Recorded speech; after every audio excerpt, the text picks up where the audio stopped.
வாயை திறந்தாலே ஒரு படத்தோட ஒட்டுமொத்த மேட்டரையும் அப்படியே ஸ்பாயில் பண்ணுறாள் தான் நம்ம டாம் ஹாலண்ட். பட் இப்போதைக்கு அவரே பார்த்திங்கன்னா ஸ்பைடர்மேன் 4 பற்றி எந்த ஒரு ஸ்பாயிலரும் சொல்லாமல் அமைதியாக இருக்கார். பட் இந்த சமயத்தில் நம்ம சோனியோட அஃபிஷியல் சைட், அதாவது நம்ம சோனி ஜப்பான் பார்த்திங்கன்னா ஸ்பைடர்மேன் 4ல் நம்ம எடி இருக்கார் அப்படிங்கிற இந்த மேட்டரை ஓப்பனாக சொல்லியிருக்காங்க.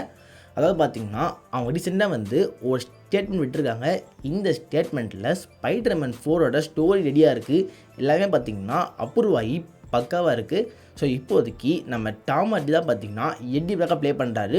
டாம் ஹார்டி ரெடியா அப்படிங்கிற இந்த ஒரு கேள்வி கேட்டு அந்த ஸ்டேட்மெண்ட்டை ரிலீஸ் பண்ணியிருக்காங்க.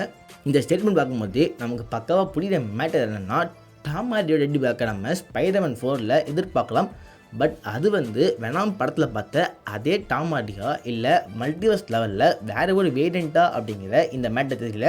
ஒருவேளை அது நம்ம வெனாம் படத்தில் வந்த அதே எடி பிளாக்னா அதை எப்படி அவங்க நம்ம MCUவில் கொண்டு வர போகிறாங்க அப்படிங்கிற இந்த மேட்டரை ப்ராப்பராக எக்ஸ்பிளைன் பண்ணி ஆகணும். இது தோன்ற மேட்டரை கீழே கமெண்ட்டில் போடுங்க.